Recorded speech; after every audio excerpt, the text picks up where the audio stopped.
La porte se ferme doucement derrière elle, mais un silence étrange s'installe dans la maison. Marie entre, épuisée par une journée interminable, ne se doutant pas du tour que la vie lui réserve ce soir-là. Depuis quelques semaines, quelque chose dans l'air lui semble lourd, irréel, comme si tout allait basculer, mais elle n'aurait jamais imaginé que ce soit ainsi.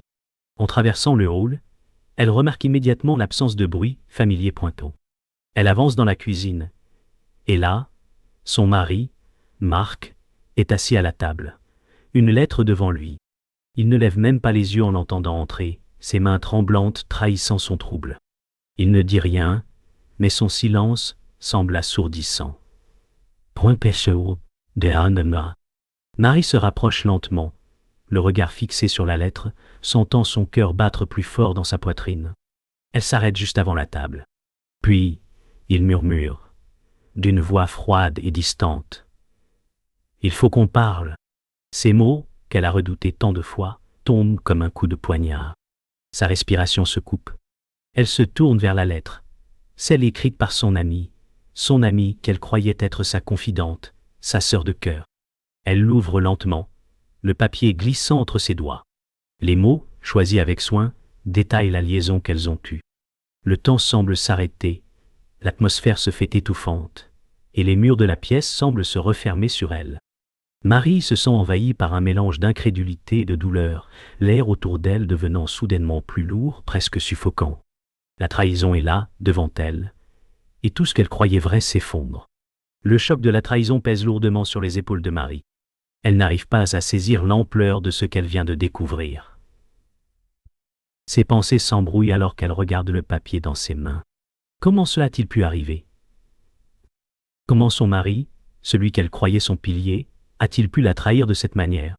Elle a du mal à respirer, son cœur battant la chamade.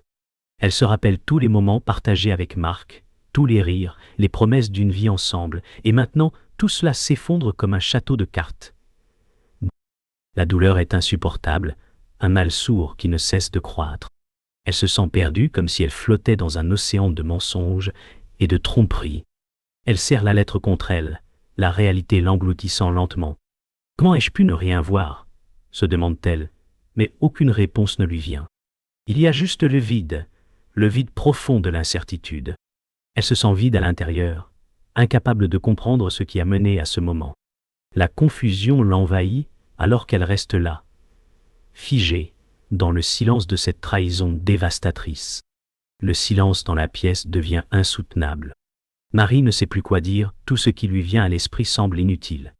Elle tourne lentement son regard vers Marc, qui reste assis, toujours sans oser la regarder. « Tu m'as menti, à moi, à nous. » Sa voix est brisée, pleine de tristesse et de colère.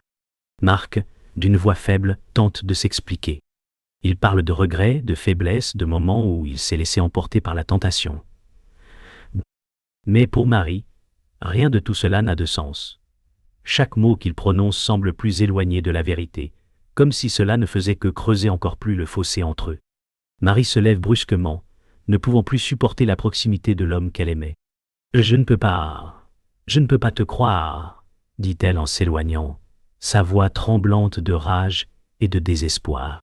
Elle s'effondre sur le canapé, la douleur la submergeant à chaque respiration. Elle se demande comment elle a pu être aussi naïve, comment elle a pu ne rien voir venir. Marie se retrouve seule, complètement brisée. Elle s'assoit sur le canapé, son regard vide fixé sur un point lointain. Les mots de Marc résonnent encore dans sa tête, mais ils n'ont plus de sens. Elle n'a plus envie de parler, plus envie d'entendre d'excuses. Elle regarde la lettre une dernière fois, sentant son cœur se serrer à chaque mot, à chaque détail. La trahison est là sous ses yeux et elle n'arrive pas à en accepter l'ampleur. « Pourquoi m'as-tu fait ça ?» Elle n'a pas la force de pleurer. Elle se sent vidée de tout. Marie ferme les yeux, tentant de repousser l'image de Marc et de son ami, mais tout est désormais envahi par cette scène qu'elle ne peut plus effacer. Le silence dans la pièce est lourd. Chaque minute qui passe semble durer une éternité. Elle se sent épuisée, comme si la vie qu'elle connaissait n'était plus qu'un mirage. Au fil des heures, le calme lourd de la maison envahit chaque coin de l'esprit de Marie.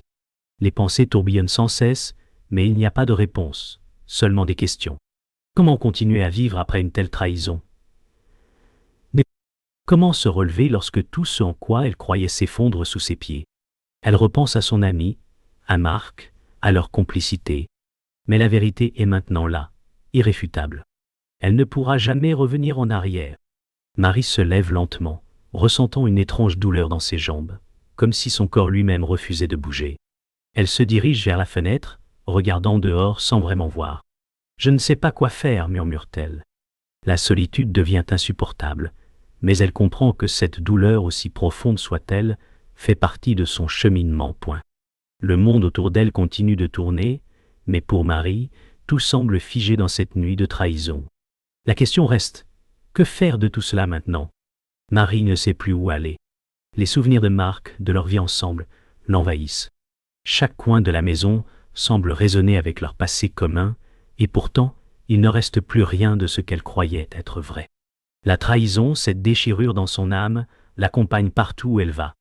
Elle se souvient de l'époque où elle pensait que l'amour et la fidélité étaient les fondations de tout. Mais maintenant, tout semble si fragile, si temporaire. Le mensonge se répand comme une maladie, empoisonnant chaque pensée, chaque respiration. Le pire, c'est qu'elle sait que ce n'était pas un accident. Ce n'était pas une erreur.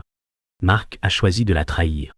Elle s'effondre sur le canapé, son esprit tourbillonnant, cherchant un sens à tout cela.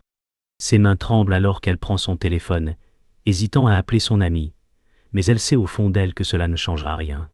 La vérité est déjà là, et il est trop tard pour la fuir. Marie ferme les yeux, laissant le silence envahir la pièce, tentant de se recentrer. Mais la douleur de la trahison la poursuit. Elle se demande si elle pourra jamais se remettre de ce choc. Les jours passent, mais la douleur ne s'estompe pas. Marie se trouve seule face à ses pensées, à ses souvenirs, tout en essayant de comprendre ce qui l'a menée ici. Elle repense à son ami, à son mari, à la confiance qu'elle avait placée en eux. C'était la base même de son monde. Mais aujourd'hui, tout a été brisé. Les souvenirs d'un amour sincère sont désormais teintés par la trahison. Un matin, elle se rend chez une amie pour chercher un peu de réconfort. Mais en la voyant, elle se rend compte que même dans les bras d'une amie, elle n'échappe pas à l'ombre de son passé. Les mensonges s'infiltrent partout, même là où elle pensait trouver un abri. Elle se sent comme une étrangère dans sa propre vie, ne sachant plus à qui faire confiance.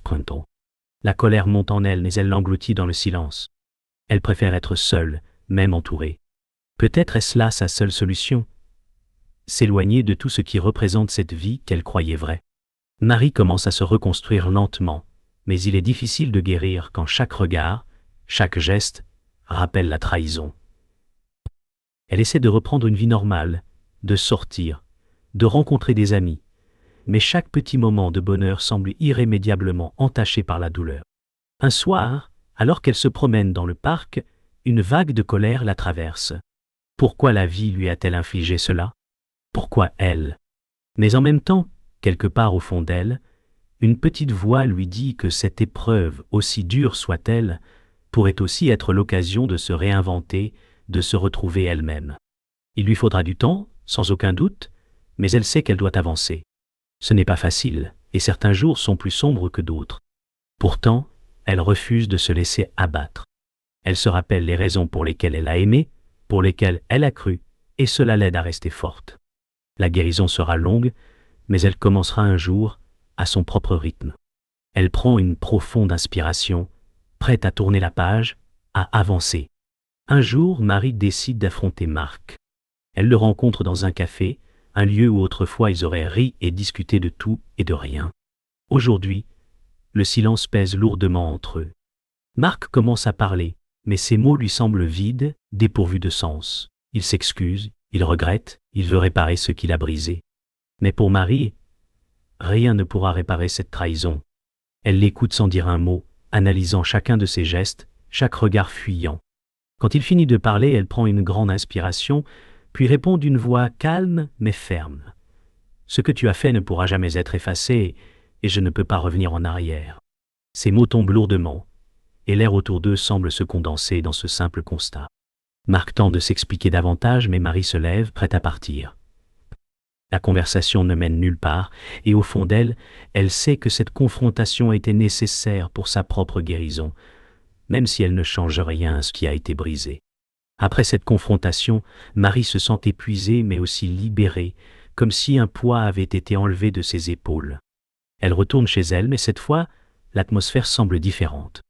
Le silence est moins oppressant, et pour la première fois depuis longtemps, elle se sent prête à reprendre le contrôle de sa vie.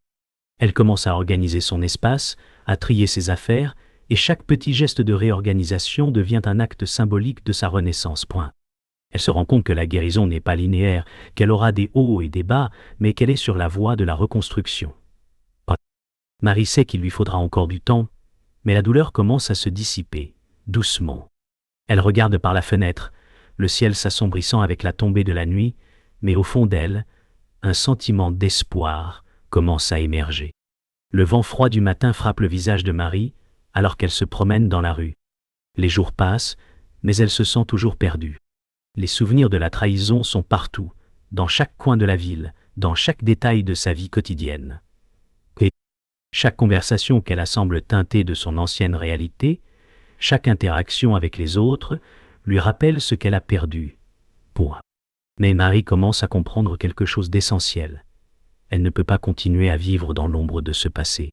Elle doit faire face à la vérité, même si cela fait mal. Ses pensées s'entrelacent entre la douleur et la rage. Pourquoi n'a-t-elle pas vu les signes plus tôt? Pourquoi lui a-t-on caché la vérité si longtemps? Elle serre les poings, se forçant à avancer malgré le poids de la souffrance. Il est difficile de se libérer des chaînes invisibles de la trahison, mais il le faut. Marie regarde autour d'elle, cherchant une réponse dans le paysage urbain. Mais il n'y a que le vide. Et alors, lentement, elle prend conscience qu'elle doit se reconstruire, même si ce chemin sera long. Il n'y a pas de retour en arrière, seulement un futur à redécouvrir. Ce matin-là, Marie se rend chez son amie, espérant trouver un peu de réconfort. Mais même dans la compagnie d'un proche, elle se sent toujours distante, comme si un voile invisible la séparait de tout ce qui l'entoure. Son amie, Claire, tente de la consoler, mais Marie n'arrive pas à laisser tomber sa garde. Chaque sourire, chaque mot de réconfort semble insuffisant. Elle se sent comme une étrangère dans sa propre vie, les gens autour d'elle ne comprenant pas vraiment la profondeur de la douleur qu'elle traverse. Claire lui parle d'avancer, de lâcher prise. Mais Marie sait que ce ne sera pas facile. Tout est devenu trop compliqué. Chaque geste de soutien de son amie la fait se sentir encore plus seule, car il n'y a rien que personne ne puisse dire ou faire pour effacer la trahison qu'elle a vécue. Elle hoche la tête, essayant de suivre les conseils de Claire, mais au fond, elle sait qu'elle doit trouver sa propre voie. Seul son propre cœur saura quand il sera prêt à guérir. Les jours passent, et la réalité semble plus floue. Marie se perd dans ses pensées, incapable de se concentrer sur quoi que ce soit. Elle tente de reprendre une routine, de se distraire, mais chaque moment de calme est envahi par des flashs de la trahison. Elle se souvient des moments heureux, des promesses échangées, des instants de complicité, et chaque souvenir semble comme un coup de poignard dans le cœur. L'angoisse devient un compagnon constant. Elle a du mal à trouver la paix, à accepter qu'elle ne pourra jamais retrouver la vie qu'elle avait avant. Un soir, elle se trouve seule dans son appartement, se demandant si elle arrivera un jour à se libérer de tout ça. Les larmes viennent sans prévenir. Ce n'est pas la colère qui l'envahit, mais un chagrin profond, celui de se rendre compte qu'elle a été trahie par ceux en qui elle avait mis toute sa confiance. Pourtant, au fond d'elle, il y a encore une lueur d'espoir. Un jour, elle se redressera. Ce n'est pas maintenant, mais cela viendra. Marie se souvient que tout n'est pas perdu. Il lui faut juste du temps. Le moment de la confrontation avec Marc approche. Marie se sent nerveuse, mais déterminée. Elle sait qu'elle doit faire face à la vérité même si cela lui coûte. Elle se prépare à l'affronter, à lui demander des réponses, à exiger la vérité derrière son mensonge. Elle se demande ce qu'il va dire, s'il aura le courage de lui faire face ou s'il continuera à fuir. Le rendez-vous est fixé, et chaque instant qui passe semble durer une éternité. Ce n'est pas la vengeance qui la motive, mais le besoin de comprendre. Comment tout cela a-t-il pu arriver? Comment a-t-elle pu vivre dans l'ignorance aussi longtemps? Elle s'habille avec soin, mais son esprit est ailleurs, dans le tumulte de ses émotions. Lorsqu'elle le voit enfin, elle sent un frisson la parcourir, mais elle sait qu'il faut continuer. Elle l'a aimé, mais elle doit maintenant l'affronter pour sa propre paix intérieure. Elle doit avoir des réponses, même si elles ne répareront jamais ce qui a été brisé. La confrontation est brutale, mais nécessaire. Marc, visiblement nerveux, ne parvient pas à soutenir le regard de Marie. Il commence à expliquer, mais ses mots sonnent vides. Chaque excuse, chaque justification semble lui faire perdre un peu plus de dignité. Marie l'écoute, le regardant froidement, mais à l'intérieur, une tempête se prépare. Elle l'a aimé, elle lui a donné sa confiance, et tout cela est parti en fumée. Sa voix tremble légèrement lorsqu'elle lui parle, mais elle reste ferme. « Je ne peux plus te croire. Ce que tu as fait est impardonnable. » Ces mots semblent suspendus dans l'air, lourds de sens. Marc tente encore une fois de s'expliquer, mais cette fois, Marie ne le laisse pas finir. Elle se lève, prête à partir. « Je n'ai plus rien à dire, » dit-elle simplement, avant de se tourner pour quitter la pièce. La porte se ferme derrière elle, et pour la première fois, elle se sent libre. Elle est enfin prête à tourner la page, à avancer sans lui. Marie se rend compte que la vérité qu'elle a découverte est bien plus dévastatrice qu'elle ne l'avait imaginée. Non seulement Marc l'a trahi, mais il n'était pas seul.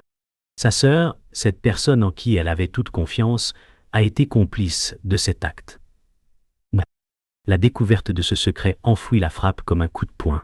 Elle se sent trahie, non seulement par Marc, mais aussi par sa propre famille. Comment a-t-elle pu ne rien voir? Comment a-t-elle pu ignorer les signes évidents de la complicité entre eux? La douleur de cette révélation est si profonde qu'elle en perd presque son souffle. La trahison vient de tous les côtés, et la question qui la hante est de savoir à qui elle peut encore faire confiance.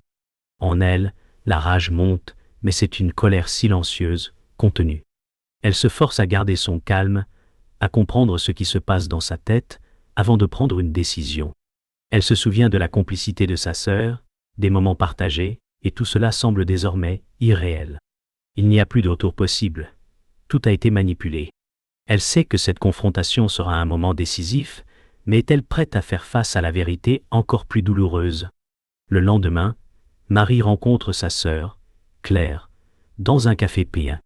Son cœur bat plus vite alors qu'elle se prépare à poser la question qu'elle redoute. Pourquoi? Elle est prête à affronter la vérité, mais elle craint d'être brisée à nouveau. Claire, le regard fuyant, commence à s'expliquer, mais les mots de Marie coupent court à tout. « Pourquoi m'as-tu fait ça ?» demande-t-elle, d'une voix froide, plus forte qu'elle ne l'aurait cru. Claire tente de se justifier, de minimiser ce qu'elle a fait, mais Marie, d'un regard glacé, lui montre qu'il n'y a pas de place pour les excuses. C'était une trahison pure et simple.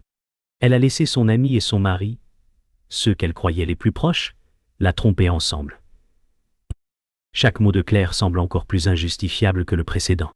Marie sent la douleur monter dans sa gorge. Ce n'est pas la colère qui la guide, mais un profond désespoir. Elle veut comprendre pourquoi sa propre famille l'a trahie ainsi. Mais Claire n'a pas de réponse à donner.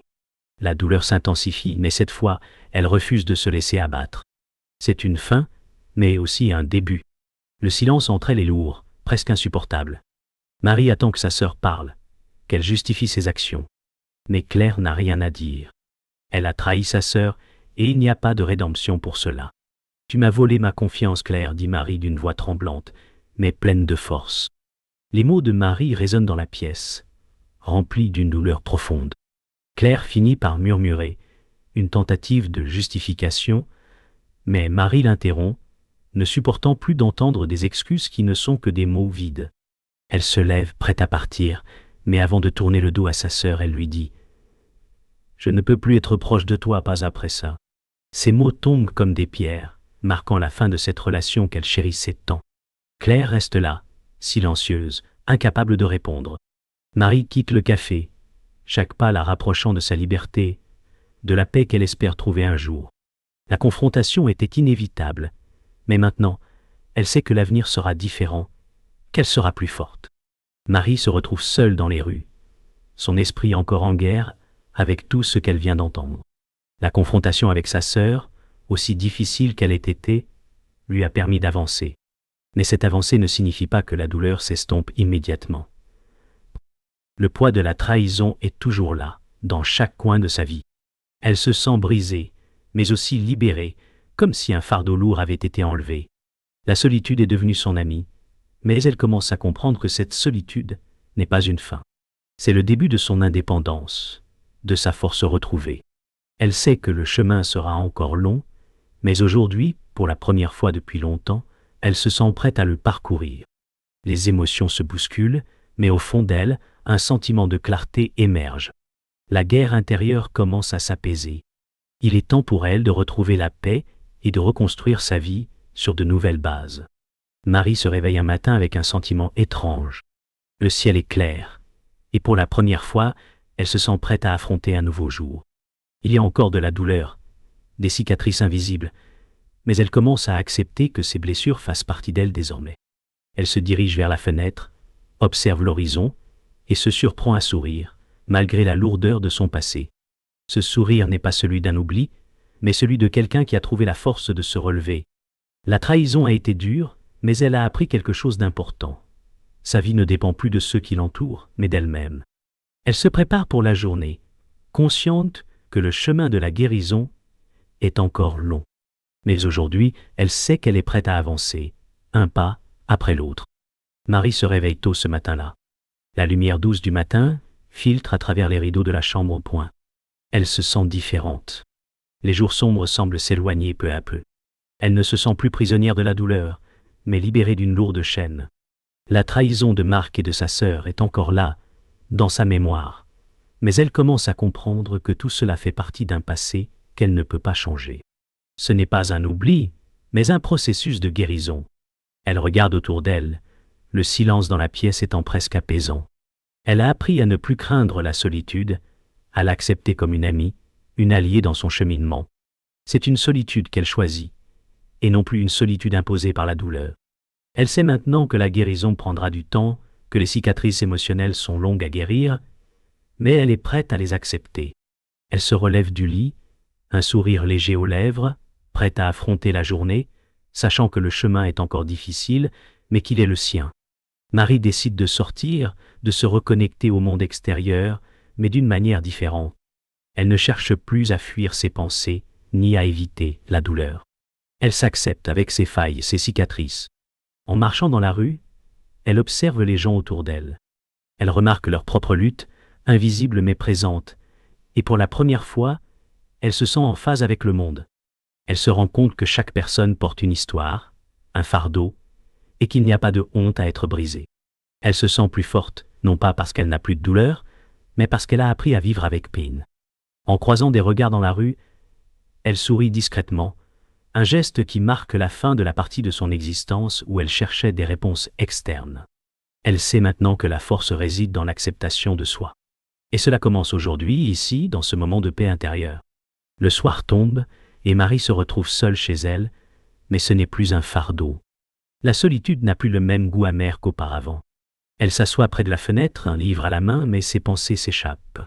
Elle repense à son passé, à Marc, à sa sœur et à tout ce qu'elle a perdu. Mais cette fois, elle ne pleure pas. Elle est en paix avec ses choix, avec la personne qu'elle est devenue. Elle se souvient des moments de bonheur partagés avec eux, mais elle ne les laisse plus la définir. Elle n'est plus l'ombre de la trahison.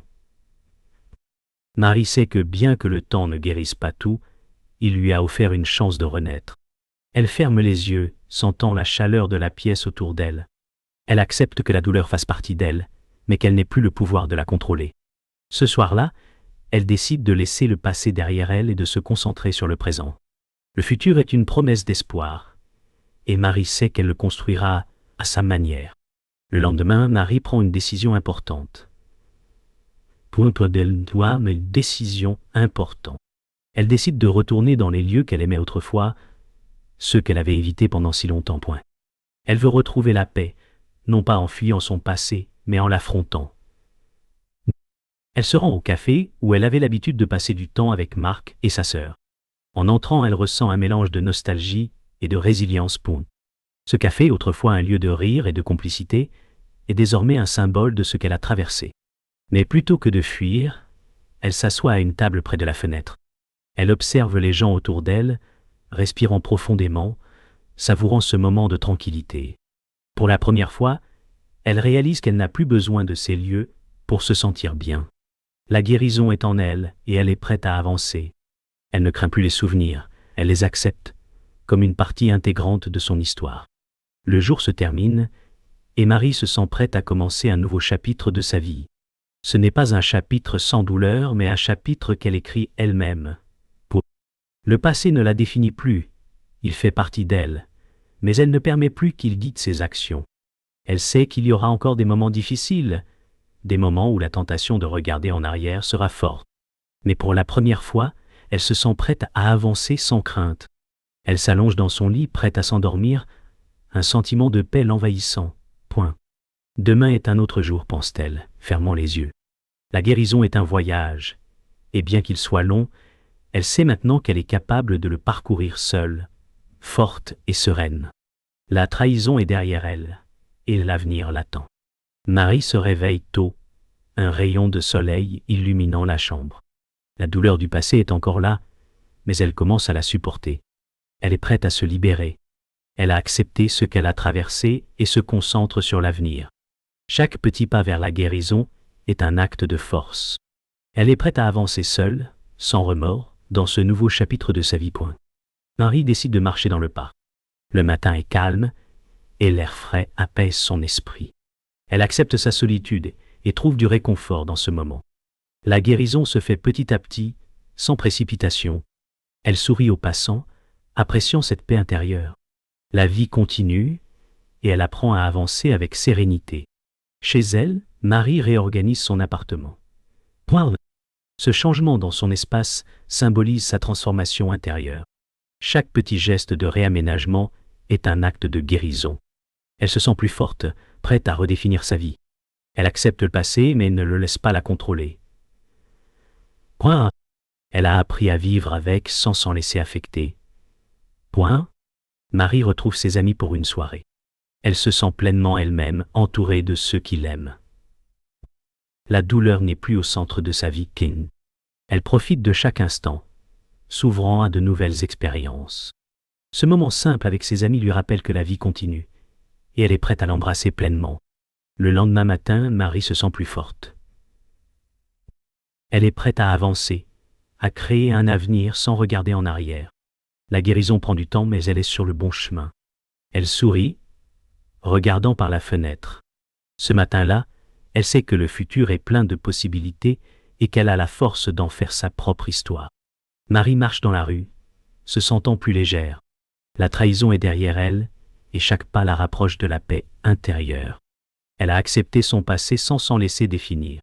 Elle est prête à vivre pleinement. Le monde autour d'elle semble nouveau, comme si elle le redécouvrait avec une nouvelle perspective. Dans un parc, Marie se sent à la fois calme et sereine. La nature l'entoure, et elle s'épanouit dans cette tranquillité. Les souvenirs ne la blessent plus comme avant. Elle accepte sa solitude et la voit maintenant comme une alliée. La guérison est un processus continu, mais aujourd'hui, elle se sent plus en paix que jamais. Marie découvre une nouvelle passion pour la peinture. L'art devient pour elle un moyen de s'exprimer et de guérir. Chaque coup de pinceau l'aide à se réinventer, à laisser derrière elle la douleur et la confusion. Elle prend plaisir à explorer cette nouvelle voie, libre de toute peur ou regret. Chaque jour, elle se rapproche de la personne qu'elle veut devenir. Marie se retrouve entourée de ses amis, appréciant des moments simples. L'acceptation de soi et des autres est au cœur de ses relations maintenant. Elle sourit, consciente que le temps passé avec ceux qu'elle aime est ce qui compte vraiment.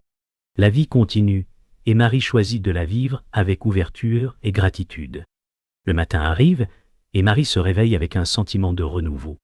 Elle regarde le ciel et se prépare pour une nouvelle journée. Chaque moment passé dans la paix intérieure qu'elle a trouvée est un cadeau. Elle sourit, confiante en l'avenir et en la personne qu'elle est devenue.